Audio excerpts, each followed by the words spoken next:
And the thing is, there's a category of throws that are called sacrifice throws. A lot of throws are just me and Keegan trying to get on top of each other, but a sacrifice throw, as the name implies, is where you give up something to try to get something. So I go to my own back, intending to either throw Keegan, sweep him, or submit him, right? So I want to be on top.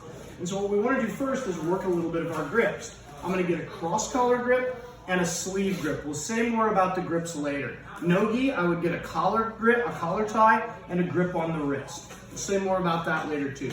So I've got a grip here and a grip here. We always want to break our buddy's posture. So that means I don't want Keegan looking up. Although if he looks up, there's a thing we can do anyway. So I'm going to snap him down and make him step. As I make him step, see how his right foot came forward? What I'm going to do is dive my body perpendicular to him and wrap that foot like I'm making an ankle lock grip.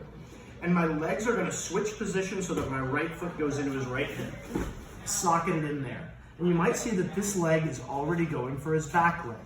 This is a drop sickle sweep, because what we're going to do is we're going to push with our right leg, and this just blocks him from stepping back. First, what we're going to do is we're just going to give up our grips, come up on top, and start to pass. There are other options that we'll get to in a second. The reason these throws are valuable is if it goes wrong, unless it goes totally wrong, and this is a difficult thing to go totally wrong, we've still pulled a functional guard, right? A lot of you have seen pulling guard right into the tripod sweep. Pulling guard gets a bad rap because a lot of people just do this, which isn't really realistic for self-defense, isn't really realistic if you don't want to not get smashed, right? If you because this allows him to move. So what I want to do is off-balance him first. So I get a cross grip on his collar. You can get this any number of ways. Get a sleeve grip. If Keegan gets grips, I generally don't care. If he gets a collar grip with this hand, do not care about that. If Keegan gets a sleeve grip with this hand, I cannot do the move. And we'll talk about that in a second. Ideally, I want to break his posture, make him step.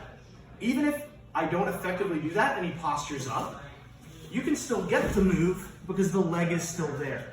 The most important thing we do here, I love to hang on to the collar here. If it slips off, it's not the end of the world. The most important thing is I get my right foot with toes out, socketing into his hip, right? And so now if I didn't have this leg back here, you saw that Keegan could just compensate his weight, and now we're into a situation where it's more neutral and Keegan is passing, which is why the most important part of the move is get my foot in here, because even if he tries to get that foot off his hip, it's kind of stuck. It's not as easy as ordinarily we would just put our elbow inside and try to scrape it off, but it's a little harder. So once that leg gets socketed in, we're in a pretty good position. So this leg just goes Achilles tendon to Achilles tendon. Push with one leg, pull with the other. When we get on top, there are basically three options. See how my leg's already past his hip? What I want us to do for this time is just start to pass, right? Because we're already into this pass, so we reach for the underhook here. You can also, like if he landed too far away from me, for example, we can just control this leg, and that way he doesn't get up and we just start to pass the guard on top. You always want to control the leg that is to the bottom. If I control this leg, Keegan can stand at base and start to defend my wrestling. But here, it's just difficult for him to stand up. The third thing we can do is go in for leg locks, which we may do next. So, I'm going to show it at least one more time, but does anyone have any questions before I do? Yeah? This might be outside the scope. Go for it. I was wondering if you talk about proper posture. Yeah, absolutely. So, I always put my eyes up and my hips float for this, because if I look, because what I want to do is get a push-pull reaction, because even with him, I always want his posture broken just because it gives me more options, which means I don't want my own posture broken, which means I want my eyes up, I don't want my hips pushing forward, which makes it much easier to do that little snap down, right? And so here, if his posture is broken, it's easy to grab that foot. But even if he snaps up and reacts, right, we can still dive in. I will tell you two things. If this goes wrong, I'm a very short person with short legs, but I've still done this to much taller people. If you're having a hard time reaching this far leg, you are either not in enough or you are flat on your back, so rotate your hips. You can put your leg out as far as you can, right? Hard, right? But if I get on my side, right, if I turn my hips, it's still really easy to get the move. Thanks for the question you actually asked. Awesome. Last detail for this one. I mentioned I don't actually care what grips Keegan gets, as long as he doesn't get this sleeve grip. If he gets the collar grip on this side, no problem. His arm, no matter how strong he is, and Keegan's pretty swole, he's not gonna be able to carry my whole body as it dives to his leg, right? But if he gets this sleeve, or no-gi, if he's like a plumber and he's this and I don't feel like I can break it, I have to do something else. Because now, as I go for it, I can't control his leg, and now Keegan passes before I can even get my guard set. So we don't care what grips he has necessarily, except for he can't get this. So if he gets this, we need to either break that, where I roll my thumb forefinger in, pop, or we just wait and do a different move. One last time? Yeah. Okay, the collar was like when you're going down, you're actually loosening it up and sliding it down. You don't want to just drag them. You do want to drag it. For me, like that was just for the sake of teaching. Like ideally, you would drag all their weight. Some people will call this an ape hanger takedown. I don't know where that term comes from, but because you do want to be hanging on that. Mostly, we want the collar grip to keep their posture broken and give us options, right? So we're going to go through a sequence starting with this tonight. And the reason that I really like this move is even if it goes wrong, we're still in a defensible guard. 3 terrible things all have to happen at once for this to fail in a way that we can get counterattacked. And the second thing we'll do is talk about how to make sure those 3 things don't happen. I'm going to show it one last time. Any other questions? Yeah, of course. Somebody. Oh yeah, thanks, Jake. Sweet. So, cross collar, sleeve. Jake gets the collar, I don't care. Jake gets the sleeve, I have to do something else, break his grip, right? Make him step, bring him down, right? See how I'm stepping back? Now I'm gonna dive perpendicular and get an ankle lock grip on his leg. This sockets into his hip. Even if I don't get this, and I want this right away, but even if I don't get this, Jake, try and clear that foot off your hip. Yeah. It's pretty hard, right? So now all we do is scissor our legs. Now many of y'all have done the tripod sweep. This pairs really well with the tripod sweep. Both the pull right into the tripod sweep and the tripod sweep from above. Thank you, Jake. What do you need? Yeah, can I just see the initial drop again? How you're getting your leg in between this? Oh yeah, absolutely. No, totally. So what I'm gonna do, this is a great point. Detail-wise, what I'm trying to do, I want to make him step so it's easier for me to grab the foot, right? And now, as I drop, I'm turning my left hip down to the mat while my left leg slides inside. Right? That's what's gonna take some drilling, right? So if you're newer, just do it like slowly, right? Take him out. Depends on which way he falls, what we're gonna do next, but there are a lot of different things to do. You guys ready to try it? Let's give it a shot. Let's give it a shot. Gets us to the ground safely and effectively on our own terms, where we can attack, but they can't really attack us, and the worst that happens is we end up in a defensible guard. So one thing that'll happen, this pairs with a lot of other techniques, one of which is the tripod sweep. So a lot of y'all know that one of the guard pulls that we teach here is we pull and we go right into the tripod sweep, right? Which is the sweep of 3 H's, where I have his heel, I have the hip, and I have the hook. And if you haven't seen that, right, it just goes like this. Now the way most people learn this sweep, the drop sickle, is what happens when he steps out of the tripod. So I want to show this, we're not going to drill this, but I just want you to understand how this fits together, because you can go to a couple different positions if it goes wrong. So let's say I get my tripod, but Keegan steps out of the tripod. Look where we are, guys. Right to the sickle. So for you guard players, these 2 sweeps go hand in hand together. And similarly, if Keegan were somehow to, like maybe I lost his sleeve, and he pushes this off to the inside, tripod is right there. For those of you that were in the Nikki Sullivan seminar, if he pushes it off to the other side, look where I am, right, into the panda guard. So there are a lot of ways to connect this position to other positions. Last thing I'll say about that is going to take us into what we drill next. But is that clear to everybody? The other main thing that this can do for us is, so option 1 is we sweep them and we end up on top and we're passing the guard, right? The way that we attack depends on where our foot lands. So we're going to do an attack technique next, and then a defensive technique for when things go wrong for our last thing. So if I get the collar, I get the sleeve. And as most of you, as I was telling most of y'all, I am taking a step back, but mostly I'm going down to make Keegan's step, which brings his foot closer to me and allows me to go in like this. So if I get it, like I said, if my foot crests the line here, usually I'm just gonna come up and start to pass, getting the underhook. But let's say the foot doesn't crest the line, or for whatever reason I wanna do some other stuff. I can, and we're not gonna drill this, but I just wanna show you again the option, where basically what I do is I just stand with base and start to pass from here. Now, what we're gonna drill is entering leg entanglements from here. If you are a white belt, or you don't know advanced leg locks, especially if your foot lands here, what you can do is go for the straight ankle lock, right? Either the traditional single leg straight ankle lock, or the belly down style ankle lock. So that's what I want you to, and Jesse Lang is very happy about this right now. So I'm gonna show that transition again. For white belts, here's how we're gonna do it. Collar, sleeve, step, dive, boom, right into the single leg X for the straight ankle. If you are a white belt and you want to drill this, your heel comes to the outside, your foot comes to the inside, and you pinch your knees together. There are a lot of ways to do a straight ankle lock, but this is one of the most efficient and effective. The blade of your wrist goes to his Achilles tendon, and you hip in very gently to get the tap. Right? We'll go over some details for that in a second. If you are an advanced belt and you're into advanced leg entanglements, there's a few of you in the room, we can go to a position called double outside ashi. So we break his posture, shoot in, boom. See how my foot's already crested?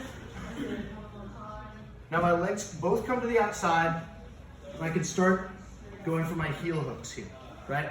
Now, we're not gonna go into like how to control and finish those heel hooks, because there's only a few people here that should be trying those out. But just know when your advanced belts drilling this, you can go immediately to double outside ashi and start attacking, right? So for most of us though, here's how we're gonna drill this. So ideally, we break his posture, sweep him, and our momentum carries us up right to pass the bar. If we are a leg attacker, boom, dive, foot sockets in, and we sweep. So most of y'all will take this leg, put the heel on the outside, and bring this foot in. You can also leave your foot here, or do what's called a shadow hook, right? For those of you that do the leg lock this way.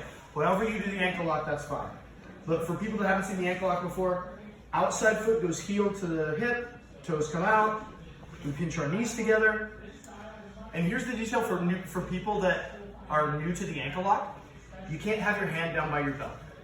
You have to hike your hand up. And you can see it gets much worse right away, right? Like here, I can hip into Keegan, and he may, because he's letting me do it, he may tap eventually. But probably not, right? So instead, I make a concave chest. Thank you, appreciate that. Pull my hand up my chest. You see his face right away, right? Down here is bullshit, up here is amazing. And now I just act like I'm pushing my hips toward Emily. Wherever Emily is in the room. And that's, you saw the difference, right? Where he was like, I'm absolutely not concerned at all, to, okay, I have to tap right away. Keegan. Does anybody have questions about this leg attack? Does anybody want to see it one more time before we drill it? Yeah. You're getting the concave chest so you can get your hand. Exactly, because especially in the gi, and especially if we're vegan swole, it can be tough to like get this up. So we go creepy old person chest, whoop, spring break chest. And it also takes away a lot of the space, right?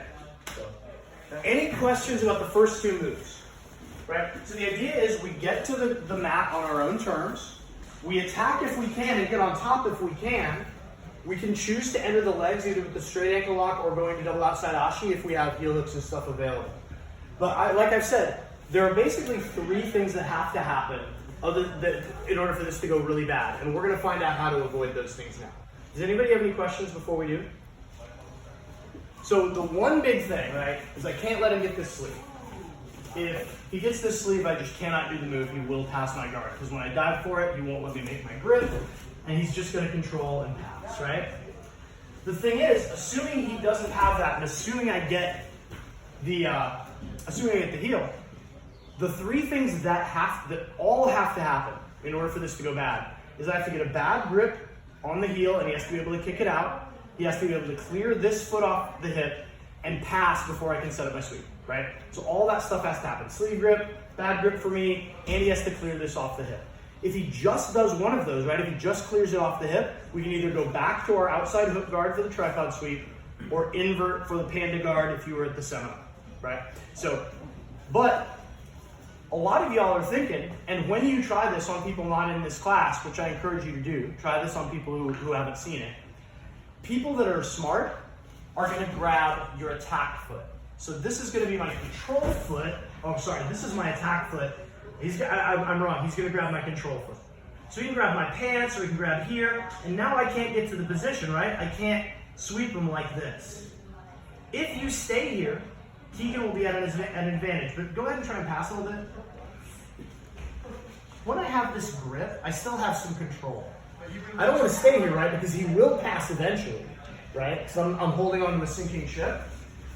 But what's going to happen is, if we get all of that stuff, if we avoid the grip problem, if we avoid the interception problem, and he just grabs my foot before I can get it socketed on this hip, we're going to go to single leg X guard. Let's rotate this way. So I snap him down, dive in, he grabs my foot. I move my hips and I just go to single leg X. Because what his hand can do, it's very effective at keeping this from getting where it needs to go here, but his hand can't control my knee. And all I need for single leg X is just to pinch my knees together. And Keegan try and pass.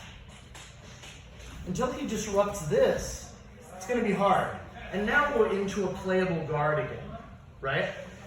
Now ideally, those of you that know single leg X know, ideally we want our foot hidden behind his leg, but we kind of get what we get. This is why I say like this is like our worst case scenario for this, assuming not everything goes wrong at once, because we wanted to get the sweep before we did anything. We wanted to get it on the ankle. If I can't get this foot here, once I get this foot here, we're in great shape. But I want us to drill.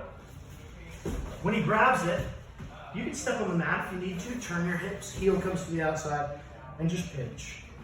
And now you're playing a functional open guard, right? Those of you that are good at the single leg X can play from here. Also, obviously, it depends on what he does, right? Like if he lets go of my foot now, if he tries to grab my foot, we can do other stuff, right?